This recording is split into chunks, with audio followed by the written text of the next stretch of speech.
Welcome to today's webinar from IMAP. Today's webinar topic is investment committees, how to establish one, who should be on them, and what the goals and objectives of the investment committee should be. Today's participants are Gordon Quire-Smith, independent compliance expert, Angela Ashton, Director of Evergreen Consultants, and Anika Bradley, independent investment consultant.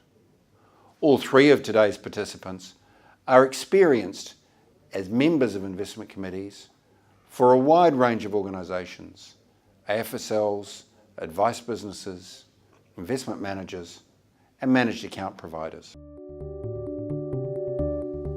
Hello, my name is Dan Powell and I head up Relationship Management and Sales for OneView, Managed Accounts and Platform Services. We're very proud to be sponsors of the IMAP webinar today.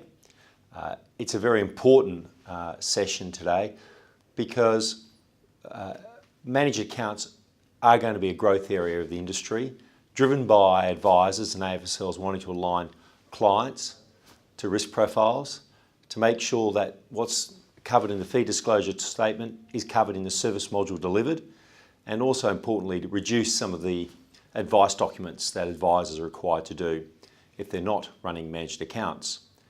But one of the most critical steps in establishing a managed account, whether it be an MDA or an SMA, is to have a formal investment committee and an objective around that investment committee. That is the real foundation block to any good managed account.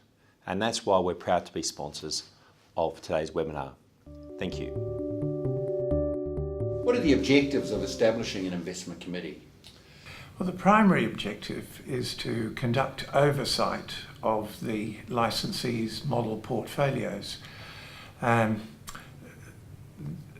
reason for requirement of the investment committee is to satisfy the licensee's obligation to have a documented, rigorous process around its investment strategies. And how should the membership be comprised, in-house versus independent members? Angela? Yeah. There should be at least one independent member on a committee, potentially more, depending on the size of the committee itself. I think a nice sort of mix is up to 50% independent, but certainly no more than that. And the sorts of expertise that you'd expect from that independent member or those independent members? Yeah. That can vary. It can be potentially asset allocation skills or potentially fund selection skills or some sort of mix of the two. It's quite likely that the people that you'd have on there have had extensive experience with model portfolios or potentially even superannuation funds in the past around those sorts of issues, I think. And you want that independent, I think, to really be able to ask the tough questions of the management and the internal investment team to be able to really hold them to account and make sure that everything is being properly investigated. Exactly. I think that that's the point, actually. It is an oversight committee. It doesn't, generally speaking, set all of the portfolios, make the selections, set the return rates and all of the other variables. And as an oversight committee, certainly you have to be able to understand all of the metrics around an investment strategy. But really, as an oversight committee, you have to be able to grill the members of the organisation to ensure that the correct procedures are being followed, to ensure that they're correctly documented.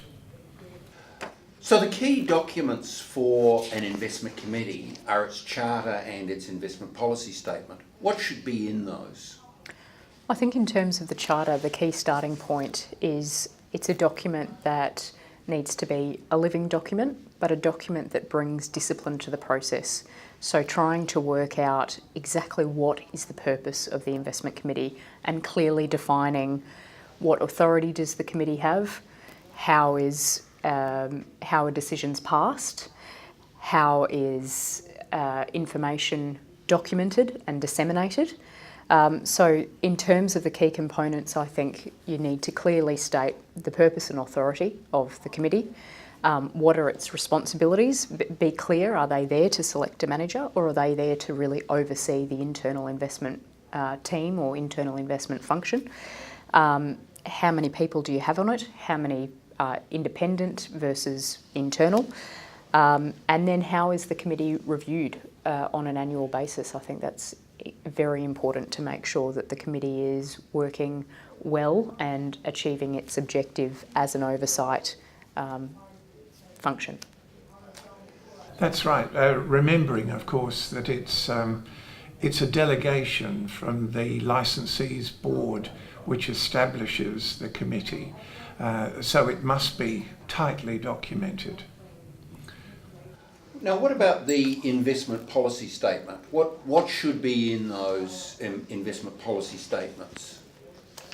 The investment policy statement is potentially a larger document than the charter, but also should be a living document. Effectively, I think it needs to really outline the committee's approach to investment and I guess the dealer group's approach to investment. So it provides the committee with the guidelines it requires in order for it to make decisions. And it can be quite a large document depending on the detail that goes into it, but it can potentially be fairly short as well.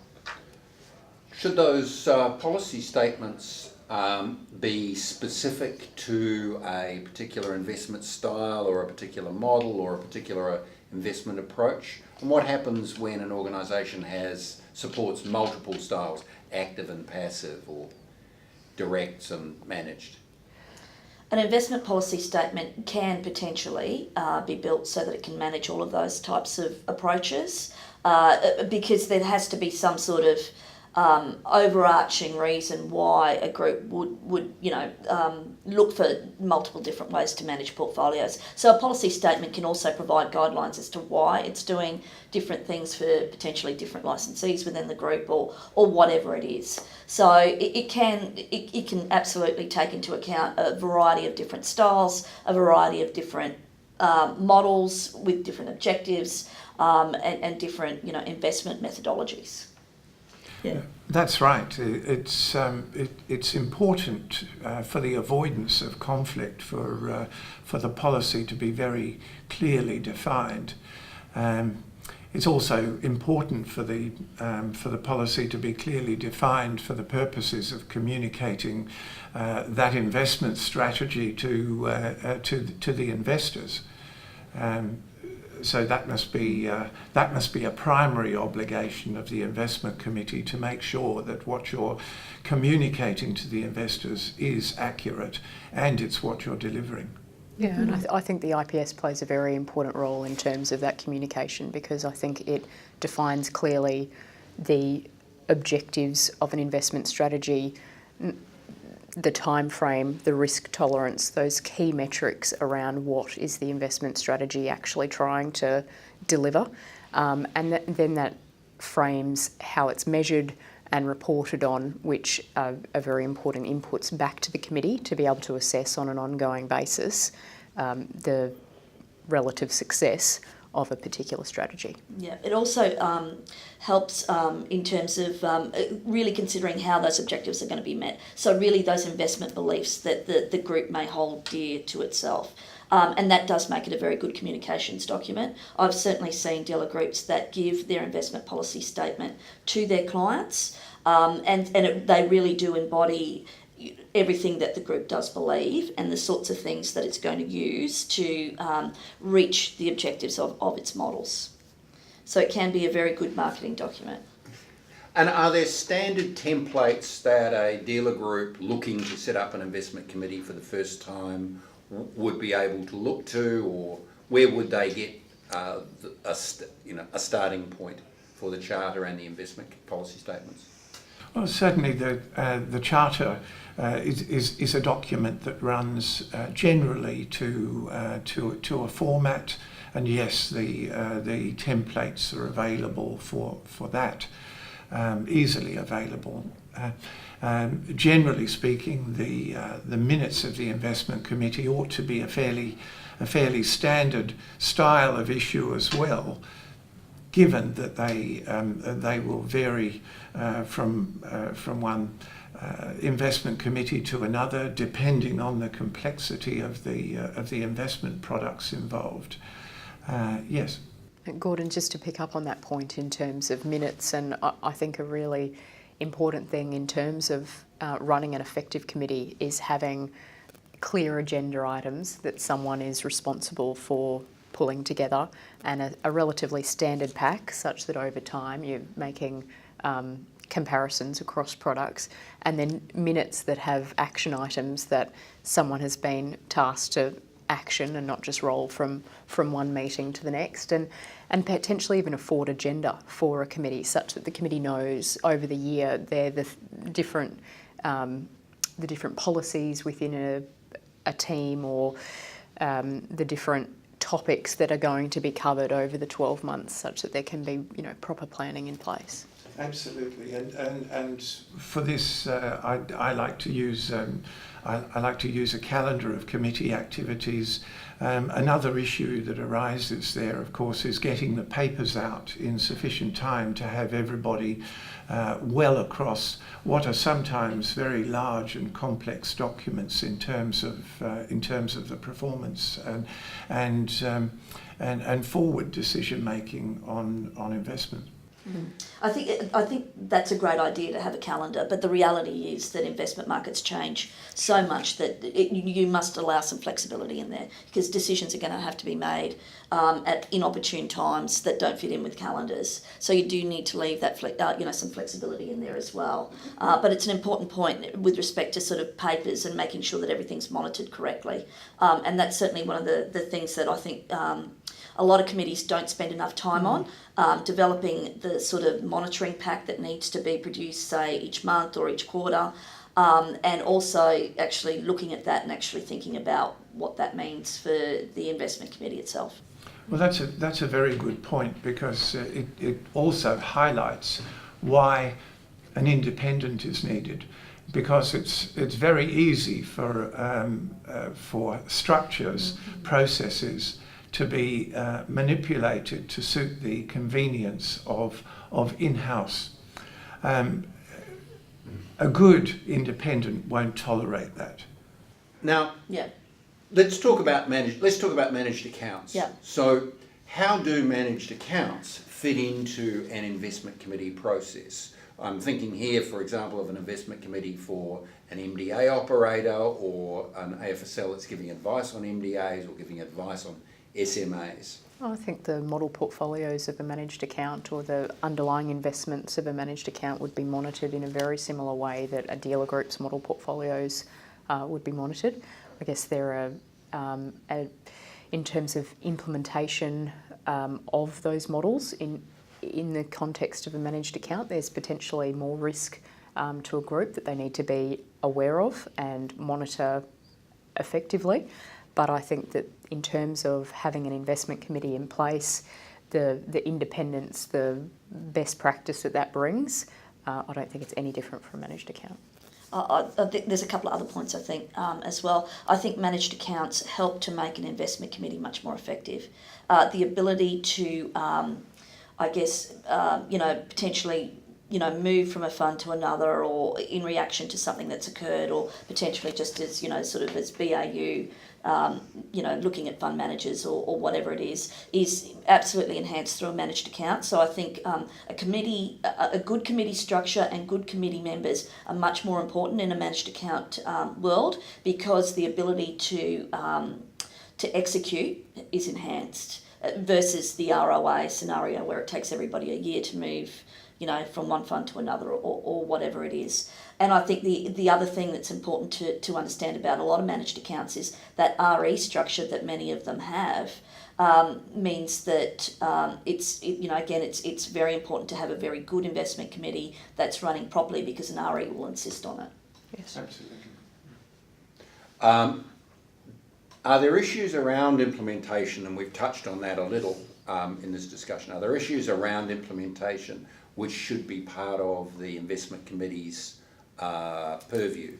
So are our decisions being implemented? Are we getting good trade execution? If a fund manager that you were overseeing in a fund was executing poorly and not implementing their strategy effectively, you would ask questions, and I think that the same would apply in a managed account.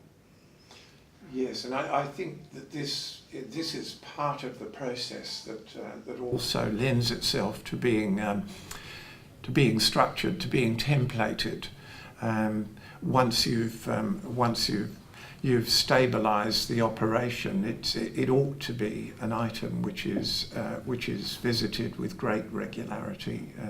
It's part of the licensing obligation that there be in place an agreement with an external service provider. So that makes the terms of the manager fairly clear. The requirements of that service agreement are also regulated to an extent. Again, it lends itself to template, and yes, it's very simply set out. Potentially the committee itself shouldn't monitor at a granular level, but it certainly should be given reporting regarding how, if there are mandates involved, that the mandates are being monitored and if there have been any breaches. So there should be some reporting back up to the committee to ensure that any mandate is being monitored and is not in breach. I think that's absolutely the case. In fact, as chair, my expectation would be that the manager is brought before the committee if whether or not he's conducting a regular report to it, to enable the committee to ask questions that arise out of it. Now, thinking about smaller dealer groups, how should smaller dealer groups or groups that are owned by the advisor principals, how should they manage this process? How much scale do you need to run an effective investment committee? Running an investment committee can be a relatively inexpensive operation for a small manager, a small licensee. A minimum committee of 3 members is not an expensive diligence to ensure independence, to ensure that the licensee's obligations are met. And so in a committee of 3, you'd expect to have 1 independent and 2 internal participants? Yeah, Yes. I would think so. That sounds about right to me. You need to have at least 1 independent. 2 would probably be too much, but it would really depend on what the dealer group itself wants or what the licensee wants. I sit on a committee with a 1 office licensee, and there are 2 from the licensee and 3 independents on that committee. Mm-hmm. So there's certainly a variety of structures. That potentially isn't as cost effective. It's a fairly big licensee in terms of funds under advice. So the cost isn't so much of an issue, I guess, for them. But certainly you'd want at least 1 independent, just to ensure that there is some understanding of an advisor, isn't an investment expert, so an independent can provide a degree of understanding that may not be present within the advisory group itself. I think that's right, and my preference would be in any investment committee for an independent chair, and that's certainly the way that ASX and APRA governance guidelines direct us. Yep. Well, to the point then about the costs of running an investment committee, What should a dealer group expect to pay for independence? I think it really depends on exactly what the role entails. Is there an investment consulting aspect to it, or is it really just turning up once a quarter for a few hours with having, read some notes the day before and making, asking some pertinent questions and potentially not doing a lot of the action items? If it's that type of scenario where it's maybe a couple of days a quarter, then potentially some sort of daily rate should be applied, which is probably what would be expected in line with any expert type of daily rate. If the role is broader, if there is a role, say for a group to produce all of the monthly reporting and monitoring and so forth, then obviously that's going to cost more. So it depends a little bit on how often meetings are and exactly what is entailed in the role. Yes, I'd agree with that. I think also one needs to be a little bit cautious about consulting if you're attempting to maintain independence.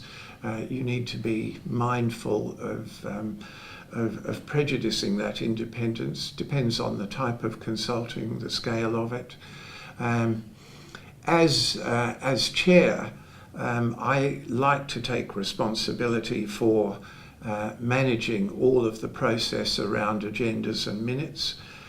Leaving it to somebody else leaves you in the more difficult position of trying to pressure somebody else to make sure that packages are out on time, minutes are delivered within 48 hours is desirable within any meeting environment. And that all of the hard questions are asked and all of the appropriate minutes are delivered. And breach reporting, for instance, is properly dealt with. Well, last thoughts then on the key issues in setting up an investment committee. I think the key issues in terms of setting up an investment committee is take the time to plan it out, be very clear on what the investment committee is trying to achieve and the mix of people that you want on there. You want robust debate, you want a group of people who are happy to challenge each other, and you also want good, administration to go with the committee. You want to ensure that there are comprehensive notes, clear items that come out of the committee. I mean, I think a committee can play a really important role in terms of a dealer group and communicating the investment strategy, communicating investment changes to advisors such that they then can go and have meaningful conversations with clients. Yeah, look, I agree with Anika's comments. I think that culture within that committee is absolutely paramount. You do need to have open debate and feel like you're empowered to say what you really believe and to ask very hard questions. I think it's also important to note that I think we'll see more and more advisory groups build investment committees, particularly as they do move to managed accounts. So these issues and need to, I guess, be considered by a lot of people in a lot more detail. It doesn't have to be terribly time consuming, but it does need to be robust. And if you get the right people in place, most of the rest follows, I think. Yes, I think a strong organisational structure and a well-documented structure will assist the licensee in projecting that image of consistency, integrity, objectivity and professional competence. So this structure of the investment committee is just another part of the licensee's organisational structure, mandatory organisational structure, and is an important contributor to its risk management systems.